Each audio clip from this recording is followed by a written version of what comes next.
Hi again, and welcome back to Principles of Organismal Biology. Last class, we learned about prokaryotes. Yes, prokaryotes is an artificial group that has two domains, archaea and bacteria.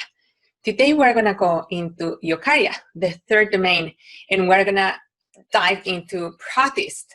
Protists is an artificial group, and we're going to explain today why, and we're going to see all of the diversity, or at least the major groups in protists. I hope that you enjoy this class. Isn't this beautiful? Have you guys seen this? These are bioluminescent waves. They are made because of the algae and the sea. So they are a particular type of algae called dinoflagellates. And yes, we can see them in San Diego. Actually, in April, we have some bloom of these dinoflagellates around San Diego, and you could see them. It's a magnificent view. I have actually swum in these type of waves at night. Is really incredible. So I definitely will recommend you to do that, and if you have the opportunity. But yeah, we're going to be covering protists today, so this is one of them. So today we're going to cover protists. We're going to learn about the primary and secondary symbiosis. We're going to learn that protists are a polyphyletic group, an artificial group, and we're going to learn about the reclassification of protists. And that's these four supergroups that I'm going to be presenting that belong to the domain eukarya. And we're going to learn some of the main features of all of these groups and also the ecological importance of protists. So by the end of this module, you're going to be able to answer these questions. For example, how are eukaryotic cells different from prokaryotic cells? So we have introduced these concepts, and we're going to reinforce them in this module. What types of nutrition do they have, and what ecological roles do they have? We're going to be able to explain the process of endosymbiosis, and we're going to learn the secondary endosymbiosis. So those are terms that we have introduced before, and you're going to be masters of this knowledge at the end of the module. And precisely, you're going to recognize the features that distinguish the four supergroups and why we are reclassifying this very interesting group. Okay, here we have prokaryotes, right? So we're done with prokaryotes, yeah! We have the three domains shown in this phylogenetic tree. Here we have eukarya, the domain eukarya, and we say that prokaryotes is an artificial group that contains archaea and bacteria. And an easy way to tell that they are an artificial group is because archaea and eukarya are sister groups, right? So if prokaryotes were a natural group, archaea and bacteria should be sister groups. Hopefully that clarifies some of the questions that you have during the exam. Now, eukarya, this domain of eukaryotes, have nuclei and also have other organelles that we have learned already. These are the four supergroups that we classify eukarya in. So eukarya is divided further in four supergroups, and we're going to learn today these four groups. But let's start first with protists. That's an informal name that we keep using just for simplicity. And so protists are mostly unicellular eukaryotes, and they are everywhere. They constitute a polyphyletic group, and Protista is no longer a kingdom. It's just, Protista is no longer a kingdom. And here we can see one of the members of Protist. This is the trumpet-shaped Protist, stentor. It's a type of ciliate. And you can see some ciliate, and you can see the cilia in here. There are these tiny little hair-like structures, kind of a short flagella. Now, the kingdom Protist, or Protista, was proposed by Ernst Haeckel, and he was wondering what to do with this euglena. So look at this. In the past, species were classified as animals if they were able to run, walk, they move, and plants if they were sessile and able to photosynthesize. And what you're seeing here is an organism that fits both of them, fits both kingdoms, right? It's able to move and it photosynthesizes. You could see that it photosynthesizes because it has these organelles in green. So plants are green, they photosynthesize. And interestingly, Euglena has this movement towards light. That's phototaxis. And they move towards light because they need to photosynthesize. So they respond to light. So Haeckel had this confusion, what to do with these species. And what he decided was to create a new kingdom, a kingdom that will contain everything that is not animals or plants. And since then, Protists that didn't belong to these kingdoms were placed into that kingdom, right? Most of them. We're going to see about fungi next module. But protists are eukaryotes, and they have, as all of the eukaryotes, they have organelles and seem to be more complex than prokaryotic cells. But if you study someone who studies bacteria or archaea, they probably will debate that. But what is important to bear in mind is that the organisms in most eukaryotic lineages are protists. So that means that protists are very diverse. And as I say, most of them are unicellular, although we can have some multicellular species as well. Do you remember the type of nutritions that we have in bacteria? So we introduced all of these terms, but we're going to go through this again to explain the different nutrition that protists can have. So they can be photoautotrophs. And in this case, such as Euglena, they have chloroplast. So they capture the CO2 from the atmosphere and use light to fix that carbon and create organic molecules. So in contrast, the heterotrophs, they rely on other organisms. So they have to absorb organic molecules or ingest it, just the way that we do it, right? We ingest food in large particles and then we digest it. And mixotrophs are actually a combination of these two. And in fact, Euglena can be at times photoautotrophs, but if there is no light, for example, it can switch to now become a predator and become a heterotroph. And when they have the ability of doing these two things, they are called mixotrophs. Okay, these are the four groups in this protist artificial group. The first one is excavata, the second is called SAR, third Archaeoplastida, and fourth Uniconta. So Protists is a polyphyletic group and no longer a kingdom, right? It's not a monophyletic group. And you can see here that this phylogeny, this contains all of the eukaryotic species right here.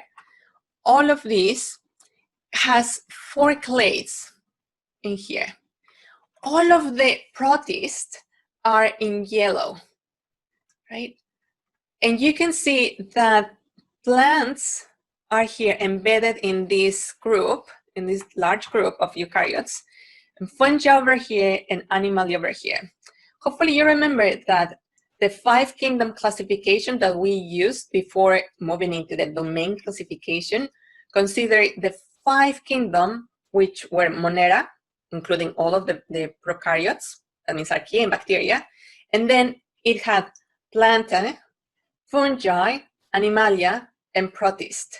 So you can see of the 4 kingdoms in having eukaryotic cells, we have plants over here, fungi over here, and animalia over here, meaning that all of these species in yellow were belong to the kingdom protist. So you can see that that's an artificial group. It's not monophyletic, right? Protists are a polyphyletic group. So I understand This class has a lot of new terms for most of you. Some of you have never heard about the Protists, and I made this for you.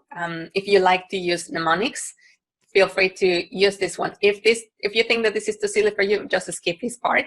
But think about something funny when you make your mnemonics. So archaeological excavation of sardines and unicorns. So that hopefully that will help you to look at the archaeological, archeo from archaeoplastida.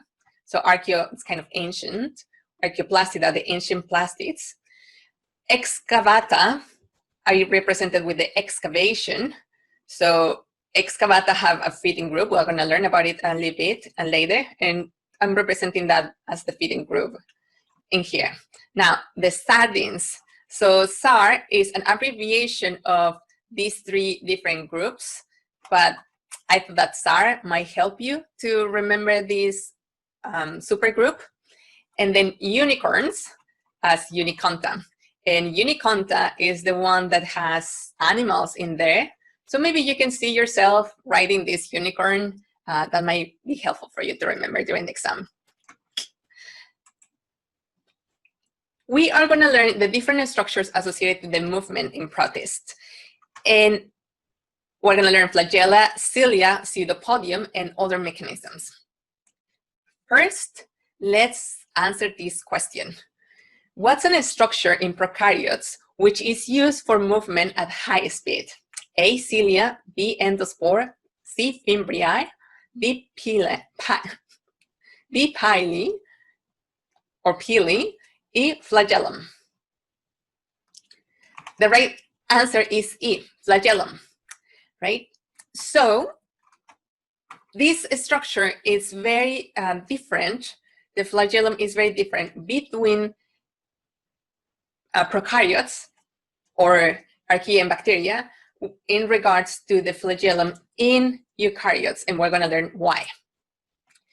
So in prokaryotic flagellum, I told you that that structure really disassembles and turns around. This prokaryotic flagella is going to be made out of flagellin in here. So this is a particular protein. And in eukaryotic cells, the flagellum is going to have the same function. It's going to be helping with movement, but it's made out of different proteins, completely different. That's a tubulin. And this one is an extension of the cytoskeleton. Cytoskeleton is a network of proteins in the cytoplasm that can make the microtubules, just like these tubules in here, some other type of filaments, or even microfilaments. So these structures help a lot with different processes in the cell. They help moving molecules, they help moving vesicles and other things, but also they can have these projections towards the outside with microtubules, and they can create these flagellum. Remember, microtubules are also important during meiosis and mitosis. Are prokaryotic and eukaryotic flagella homologous structures? True or false? Based on the information that I just provided, I hope that you realize that these structures, despite of looking the same, for example, here we have flagella of E. coli, and in here we have a flagella of human sperm. These two structures look similar and have the same function, but I told you that they are made out of different proteins. So it's completely different evolutionary trajectory that they took to look similar. So they evolve by convergence. The right answer is false. The second mechanism to explain mobility in protists is the cilia. Cilia are going to be very short type of flagella. So they are made out of microtubules as well, but they are shorter and more dense or denser. In this case, we see again the stentor, this ciliate, with a lot of cilia, these little hairs, hair-like structures. In cilia can be used for movement, to move the whole body, but also can be used to move particles and to feed. So they attract particles, they create a vortex, in the environment that they live, and they can attract things, bacteria, for example, or particles that they need to grow, to feed from. The third mechanism for movement is this pseudopodium. And pseudopodium are going to be present in amoebas. And amoebas have this weird movement in which they project part of the cytoplasm, and therefore they can move into a different region. And then when they have a prey, they can start surrounding the prey with the pseudopodium, and then once that they cover it, they can engulf it and digest it. Yeah, so that's what they do. And you can imagine then that they have not a very thin structure that allows them to be very flexible, so they don't have a hard cell wall, for example.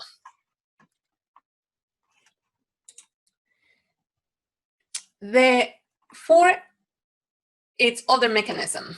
And in this case, we have, I'm going to play again this video. We have this combination. It's not necessarily a different mechanism, but it's a combination of flagella and amoeboid movement. And this is the example of euglena, in which they can still have this amoeboid movement, but in combination, they have a cilia. And cilias, or sorry, flagellas are very difficult to see, but hopefully you can see there are at least two in here. Can you see them? Right at the top. So those are structures that they have to move. Another important process is endosymbiosis. Now we know that a lot of protists has had endosymbiosis, and that is quite fascinating, but also very challenging. It has been challenging to disentangle these different factors. Endosymbiosis, if you remember, is the relationship between two species in which one organism lives inside the cell of, or cells of other organisms, and that's the host.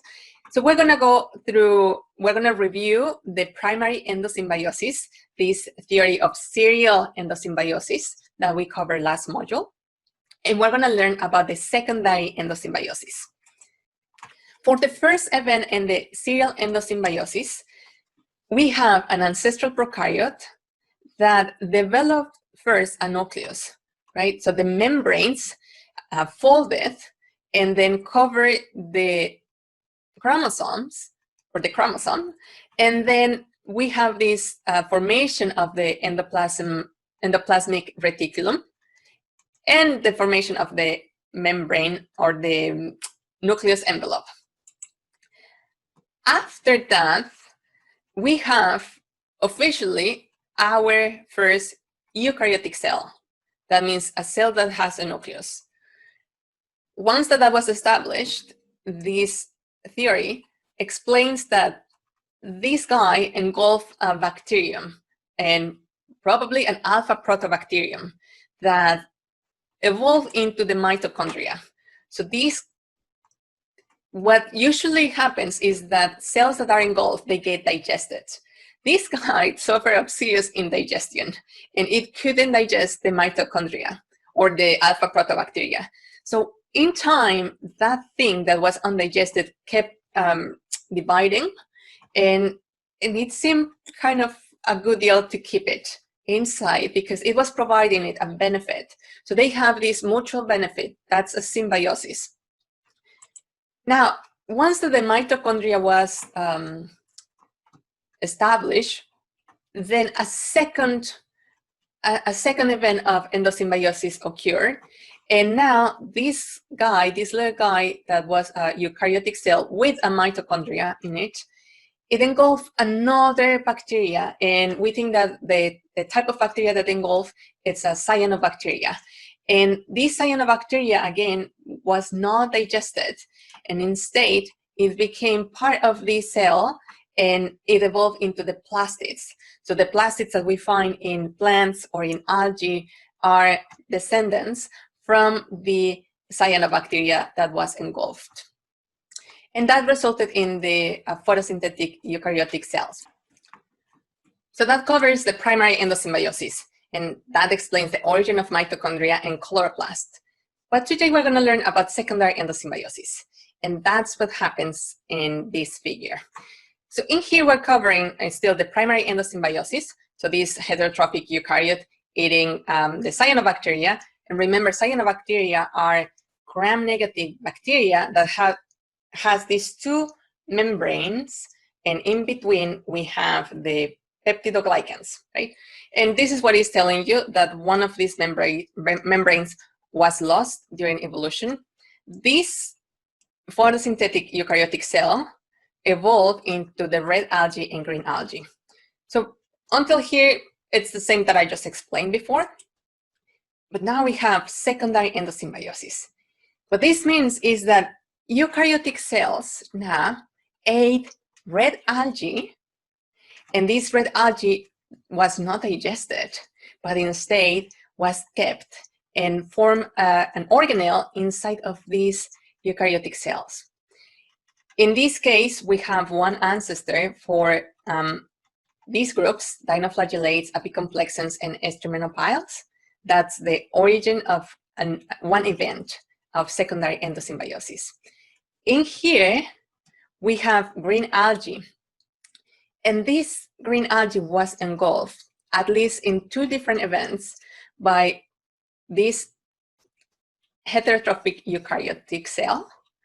And that with time led to the clade of euglenids. And another event happened and has led to chlorarchaeophytes. Okay, so that's, again, secondary endosymbiosis has occurred by the engulfment of red algae or green algae. Mitochondria evolved once by endosymbiosis of A, alpha protobacteria, B, gamma protobacteria, C, chlamydia, D, spirochete, or E, gram-positive bacteria.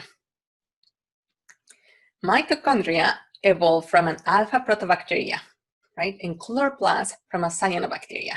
The evidence that we have to support this theory of endosymbiosis is very abundant.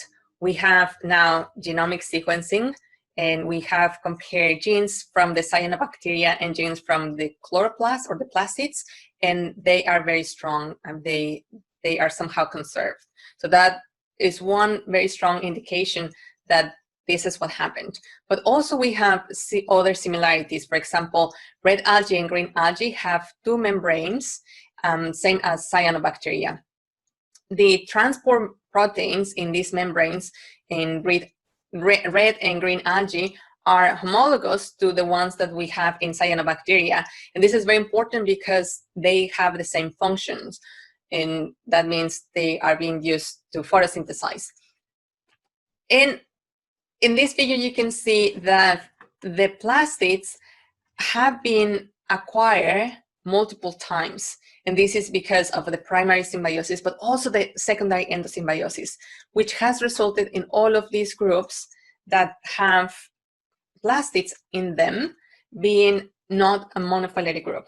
So in other words, if we call all of these algae, so all of the eukaryotic cells that are able to photosynthesize that are not plants were considered before algae. But now we know that that group is artificial, and in fact, it's a result of primary and secondary endosymbiosis. So we can see here this lineage, for example, the Euglenozoa, euglenids have these plastids, right? But also dinoflagellates, which are in a different lineage. Some of the estromenopiles have them, which probably happened only once, one event of secondary endosymbiosis here. And in here, in all of these, the red algae and green algae and plants, we consider this lineage to be the only lineage resulting from the primary endosymbiosis. And that's the cyanobacteria that has evolved into the plastid in these groups.